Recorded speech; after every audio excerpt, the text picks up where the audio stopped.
चुनौती स्वीकार कर लीजिए, चुनौती स्वीकार कर लीजिए। तो इनके नेताजी से 900 बार बात किया है टेलीफोन पर। दयाशंकर भाई, अगर आप साबित कर दीजिए, कुर्ता उतार के जाऊंगा यहाँ से, जो पकड़ा कुर्ता उतार के जाऊंगा। ये है आज का यूपी बुलेटिन। कुछ खास बातें हैं, कुछ खास अटकलें हैं, कुछ खास बयान और आरोप हैं ऐसे ऐसे कि कैसे कैसे करते करते नेताओं की तीखी जुबान कलेजा चाक कर जाती है। बयान ऐसे भी कि कयास लगने लगते हैं कि आने वाले समय में क्या भारतीय जनता पार्टी यूपी के मुख्यमंत्री योगी आदित्यनाथ से कन्नी काटने वाली है और क्या आगामी समय में नए चेहरे पे चुनाव लड़ा जाएगा, ये भी बात उठने लगी है। बात उठी है दो नेताओं के बहस से भी।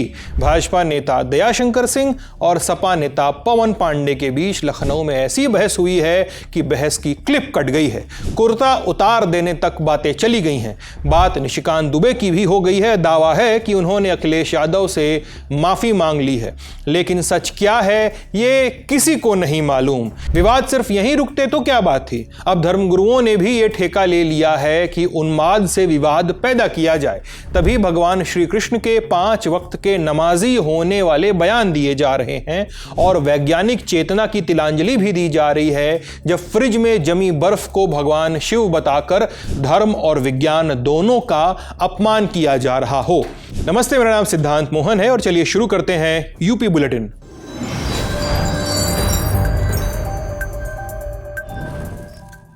अयोध्या राम मंदिर चढ़ावा चोरी पर हुई एक बहस की काफी चर्चा हो रही है। यह बहस आज तक पंचायत उत्तर प्रदेश कार्यक्रम के मंच पर हुई है 15 जुलाई को। एक तरफ थे यूपी के परिवहन मंत्री दयाशंकर सिंह और दूसरी ओर थे समाजवादी पार्टी के पूर्व विधायक पवन पांडे। कमेटी गठित है, जांच में जो भी दोषी पाए जाएंगे उन पर कार्रवाई होगी। ये कार्रवाई हो रही है।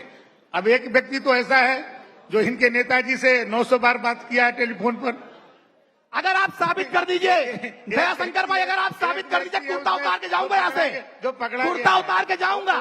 अभी निशिकांत दुबे ने माफी मांगा है, अभी आपके सांसद निशिकांत दुबे ने माफी मांगा है, माफीनामा भेजा है नेताजी को, अखिलेश जी को। मीडिया की बात करते, मैं भी कह रहा हूँ, अगर आप साबित कर देंगे, कुर्ता उतार दूंगा, रानी छोड़ दूंगा। मीडिया नहीं बताया। चुनौती स्वीकार कर लीजिए, चुनौती स्वीकार कर लीजिए। 980 बार बात हुई, आप चुनौती स्वीकार करिए मेरी। ठीक है।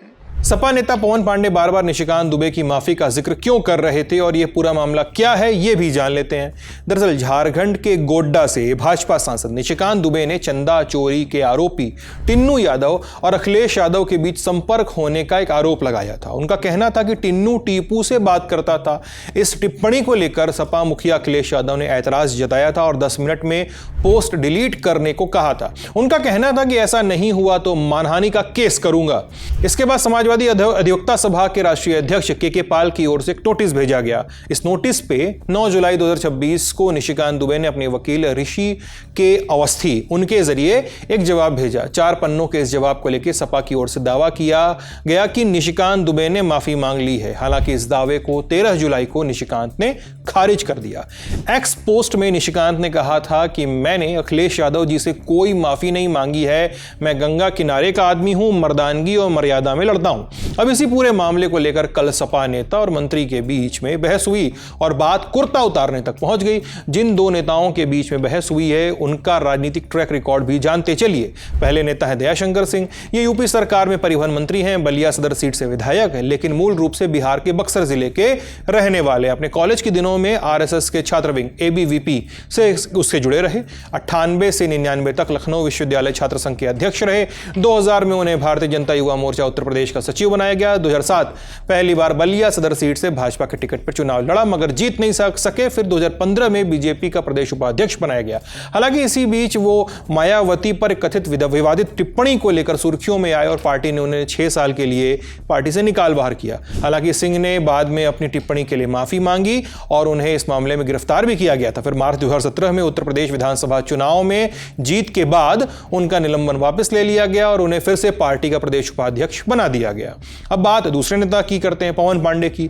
पवन को तेज नारायण पांडे के नाम से भी जाना जाता है। अयोध्या से विधायक रह चुके हैं। लखनऊ विश्वविद्यालय की छात्र राजनीति से निकले पांडे 2004-05 में समाजवादी छात्र सभा के समर्थन से छात्र संघ के उपाध्यक्ष चुने गए थे। पवन पांडे की सबसे बड़ी राजनीतिक सफलता 2012 के विधानसभा चुनाव में मिली, जब उन्होंने बीजेपी के दिग्गज नेता लल्लू सिंह को अयोध्या विधानसभा सीट से हराकर बड़ा उलटफेर किया।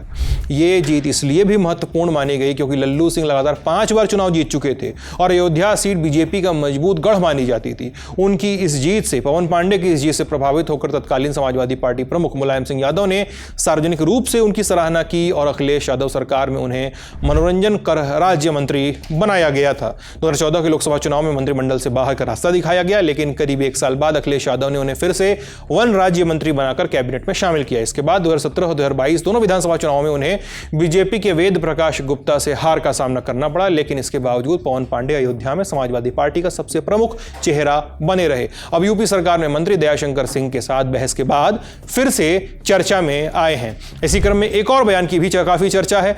यह बयान है भारतीय जनता पार्टी के उत्तर प्रदेश अध्यक्ष पंकज चौधरी का। आज तक पंचायत उत्तर प्रदेश इसी कार्यक्रम में 15 जुलाई को उनसे जब सवाल पूछा गया कि क्या अगले साल होने वाले विधानसभा चुनाव में सीएम का चेहरा योगी आदित्यनाथ ही होंगे, तो उन्होंने कुछ ऐसा जवाब दिया कि सुनने वाले चक्कर में पड़ गए। यहां पर योगी आदित्यनाथ 2 बार से मुख्यमंत्री हैं। क्या योगी आदित्यनाथ ही चेहरा है बीजेपी के इस बार एनडीए के? देखिए, भारतीय जनता, मैंने पहले भी कहा कि संगठन आधारित पार्टी है और हम अपने विचारधारा पे चलते हैं और मेरा पार्टी कोई परिवारवादी पार्टी नहीं है। हमारे पार्टी में हमारे सर्वश्रेष्ठ नेता आदरणीय नरेंद्र मोदी जी भी हैं, उत्तर प्रदेश के हमारे मुख्यमंत्री योगी आदित्यनाथ जी भी हैं, हमारे राष्ट्रीय अध्यक्ष नितिन नवीन जी भी हैं, हमारे रक्षा मंत्री राजनाथ सिंह जी भी हैं, अमित शाह जी भी हैं। हम सब मिल करके कहीं ना कहीं चुनाव लड़ते हैं और उसके बाद तय करते हैं कि कौन होगा मुख्यमंत्री। जानकारों ने सोचना शुरू किया कि अगर भाजपा के वरिष्ठ नेता नेतृत्व के नाम पे संगठन का फैसला और हम तो कार्यकर्ता हैं जैसे वाक्य बोल रहे हैं, तो कहीं ना कहीं नेतृत्व के नाम पर हामी भरने में संकोच हो रहा है। अर्थात भाजपा इस समय योगी आदित्यनाथ का नाम नहीं लेना चाह रही है, ऐसे कयास लगाए जाने लगे। सोशल मीडिया पर थ्योरी भी चलने लगी कि शायद बीजेपी अब योगी जी से दूरी बनाना चाह रही है। थ्योरी को और बल मिला एक और बयान से। 5 साल पुराना बयान, जब उत्तर प्रदेश में भाजपा की कमान स्वतंत्र देव सिंह के हाथ में हुआ करती थी। 2021 में जब स्वतंत्र देव सिंह से सवाल पूछे गए कि 2022 वाला चुनाव किसके चेहरे पर लड़ा जाएगा, तब भाजपा नेतृत्व ने योगी आदित्यनाथ का नाम लेने में कोई देर नहीं की थी। पहली बार 15-20 सालों में कानून का शासन दिखाई दे रहा है योगी सरकार में और योगी जी के नेतृत्व में, और कुल मिलाकर संगठन के कार्यकर्ताओं के दम पर जनता का आशीर्वाद लेकर हम चुनाव जीतेंगे। हालांकि उसी साल प्रदेश के एक और बड़े नेता और डिप्टी सीएम केशव प्रसाद मौर्य ने चेहरे के नाम पर संगठन कार्यकर्ता निर्णय वाली लाइन टोकी थी कि भारतीय जनता पार्टी का मैंने बताया कि एक नेतृत्व है और जो मेरा जिस सवाल का जवाब मेरे, वो अभी मुख्यमंत्री है, मैं उप मुख्यमंत्री हूं, तो इस सवाल का जवाब तो राष्ट्रीय नेतृत्व देता है। यह सवाल का जवाब उप मुख्यमंत्री और मुख्यमंत्री के बारे में नहीं देता। लेकिन वो नेचुरल फेस नहीं होंगे पार्टी का। मैंने कहा कि इस जिस सवाल का जवाब पार्टी का राष्ट्रीय नेतृत्व दे सकता है, उस सवाल का जवाब प्रदेश का कोई नेता नहीं दे सकता है। या मोदी जी फेस होंगे एक बार फिर? मोदी जी को मुख्यमंत्री नहीं बनना है, मोदी जी देश के प्रधानमंत्री हैं, तो मोदी जी तो पूरे देश के नेता हैं। जब भी कहीं चुनाव होता है, माननीय प्रधानमंत्री श्री नरेंद्र मोदी जी की जो लोकप्रियता है, उस लोकप्रियता के दृष्टि से पार्टी अलग अलग प्रदेशों में उनके प्रचार की दृष्टि से कार्यक्रम करती है, उसका लाभ पार्टी को मिलता है। लेकिन अब दृश्य बदला हुआ है। तब प्रदेश अध्यक्ष खुलकर बोलते थे, अब खुलकर नहीं बोल रहे हैं, और तब डिप्टी सीएम खुलकर नहीं बोलते थे और अब खुल के बोल रहे हैं। जी हां, वही केशव प्रसाद मौर्य कल के लखनऊ वाले कार्यक्रम में खुलकर सीएम योगी के चेहरे को इंडोर्स करते नजर आए।